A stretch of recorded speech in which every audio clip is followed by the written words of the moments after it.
This is the host of the One Stone Dude podcast, Ryan Castle, showing away for the Anchor app. If you hadn't heard about Anchor and you want to do your own podcast, Anchor is the easiest way to do so. I find it nothing but awesome. So let me explain. First off, it's free. Can't beat that. Then there's creation tools that allow you to edit your podcast right from your phone or your PC. Convenience.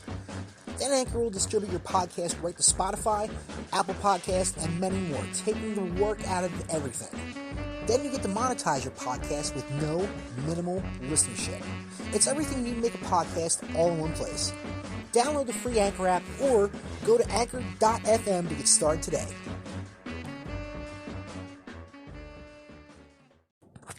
What's up, everybody out there in 420 land? This is your host of the One Stone Dude podcast, Ryan Castle. Today on the show, we will have Britt Ruitt, who I met the first company I worked for in Arizona as far as wrestling is concerned, IZW. He was a professional wrestling manager, and he just seemed like a unique individual. So I keep in contact with him by social media, and he since moved away and went on to greener pastures, but we're going to have to hear about his extraordinary life and the goals that he's achieved and things he's attained.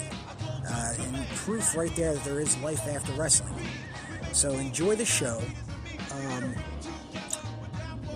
Yeah, that's about it. I'm starting to get baked already, so that's it for me. I'll see you guys at the end.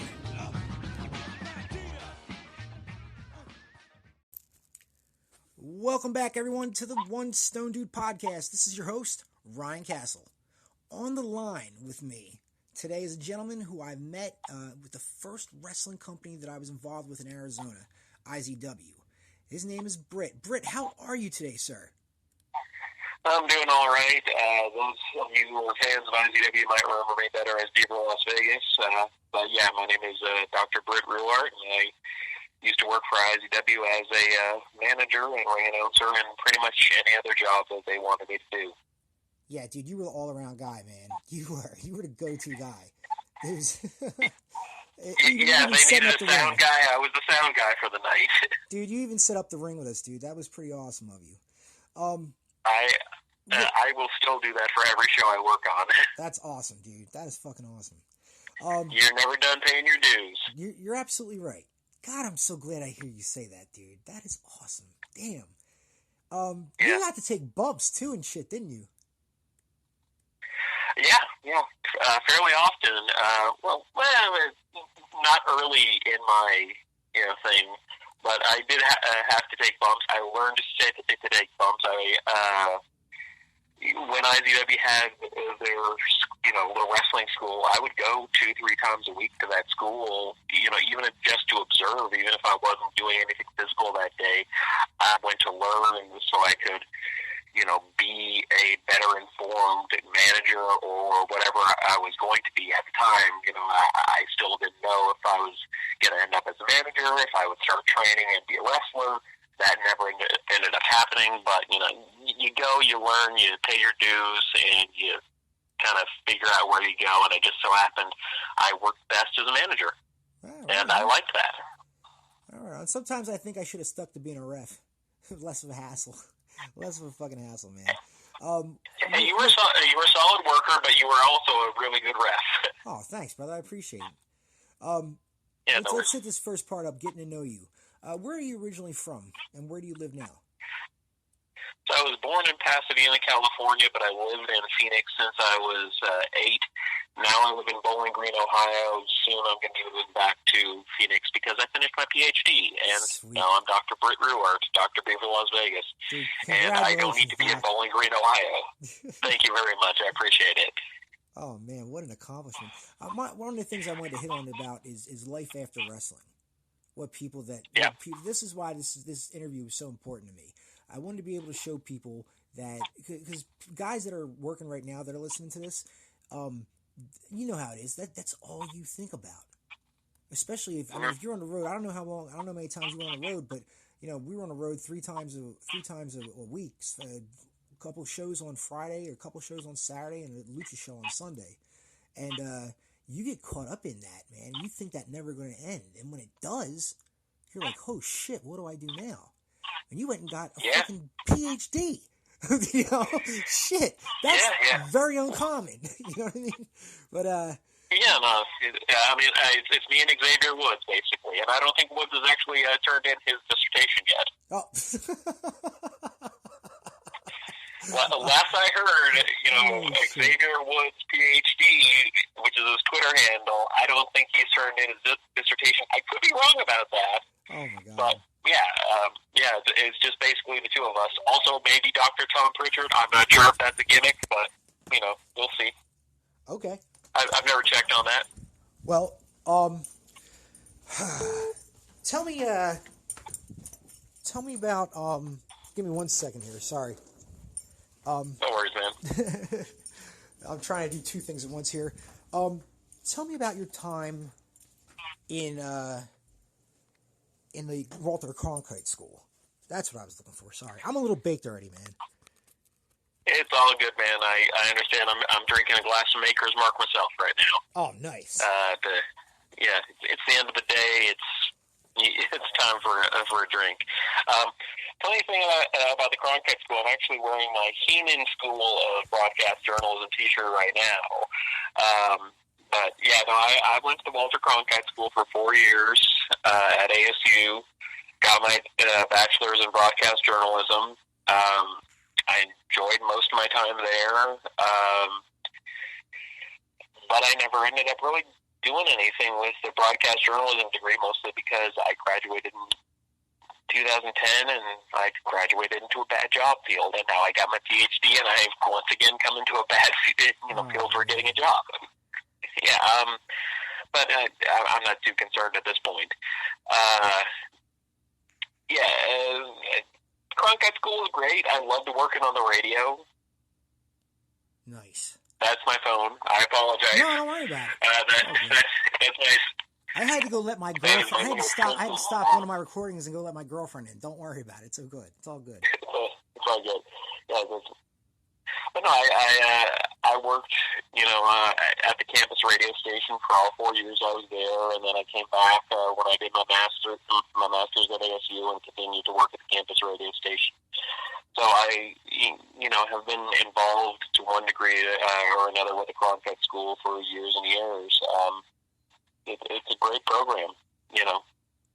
I just unfortunately never got to be the broadcast journalist I wanted to be, because unfortunately I patterned my broadcast journalism career, like I said, off of Bobby Heenan rather than Walter Cronkite. And that was not a good career strategy, apparently. Bro, you should do a news podcast. That'd be funny. Yeah, I could potentially do that. I could see you doing that, bro. I could totally see you doing that. Unbeknownst to a lot of people out there, you're funny as shit. And you already got Thank me you, going. I appreciate it. You already got me going. Where else have your travels taken you? Let's see here. Now I'm in Bowling Green, Ohio, and I've been here for the last 4 years. Apart from coming home for various birthdays, Christmases, etc. The IZW 10th anniversary show that happened last year, which was just a total blast to do. I loved working that show, and had a really good time doing it. But yeah, no, I've got to travel all over the country doing various things. I've gone to a bunch of conferences while I've been in my PhD program, including a few in England, which were really nice to do. Wow. I presented on a bunch of film topics and everything, which is my major field of study, even though my PhD is in American culture studies. Film is kind of my wheelhouse in that. All right, you want to explain what American culture studies is? Yeah, more or less, I look at how American culture has been formed and kind of what it says about the society we live in, what the culture we live in. It's looking at a mixture of history. It's looking at popular culture. It's looking at a bunch of different intersectional topics like women's studies, queer studies, the studies of various people's color. Looking at all of that and tying it all in and saying kind of how we got here, how we've grown as a country, where we still need to go. And like I said, my field of study has really been film, because that's one of my major passions. I watch movies. I take very good notes on the films that I do watch. Oh, nice. My dissertation topic was about filmic representations of the hippie movement between 1964 and 1970. And kind of, if you look at how the hippies were represented on film at the time, it really was not, they were not really represented very well. There, like a handful of times, some filmmakers got close to what the hippie movement was actually all about. Right. But most of the time, filmmakers either didn't get it or were just there to stir up moral panic about, oh no, the hippies are going to bring communism and, pot smoking and, whatnot to, the children of America. We've got to save our nation's youth. And they're working with the Black Panthers. How could they possibly work with the Black Panthers? Well, it's because they believe in, civil rights and everything like that. Right. So I talked about a lot of those types of subjects, and then analyzed a bunch of films for my dissertation. Oh, wow. That had to be fun. Shit. Let me move on here. What kind of kid were you growing up? I was a huge nerd. I'm still a huge nerd. I'm not going to deny it. Everybody knew it in IZW. Everybody knows it now. I'm a huge nerd. I'm just a nerd about different things. Film, dude, wrestling. Bill Gates is a nerd. He's trying to take over the world. Yeah, and by the way, funny thing, in high school, you have the most likely things like most likely to succeed, etc. I was actually voted most likely to take over the world. What? That was my thing, and then I did like an evil planning face while I was doing it. For the yearbook photo.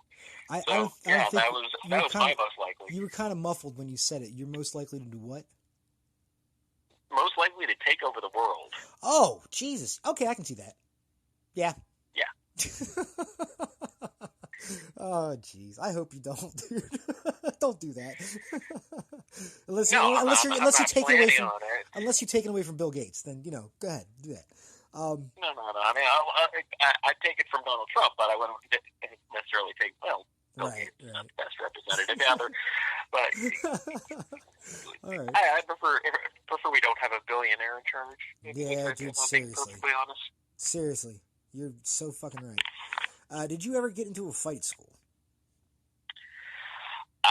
Not really. I I never really pissed any bullies or anything off as so much to get to fights. But I did, we didn't have a wrestling program at school, but people knew I was working for an independent wrestling company. So you were doing that in high school? From the age of 15, I had started with IZW. That was like the end of my freshman year. Thereabouts.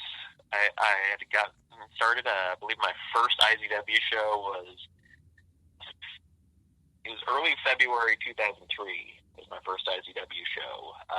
That one I attended as a fan, but pretty soon I started coming to the school shows that they used to do, and I would do the ring announcer thing at the school shows because I asked Navajo Warrior, and they didn't really have a guy doing ring announcing for the school shows. Right. They just had one of the wrestlers who wasn't, working that particular night come out and do it. And I was just like, can I do it? I'm just a fun guy who wants to be involved. And they're just like, sure, yeah, you do it. And they let me do it. And pretty soon I got to be involved in the whole group. And then I started working the shows over at the sets. But I was mostly doing the audio for the first year or so because Justin Roberts came back. And then when he decided to have his big heel turn, I became the ring announcer briefly, and there's a whole story behind that as well. Okay, But, tell about it later. Okay, so we covered that. yeah, no, I never really got into a fight.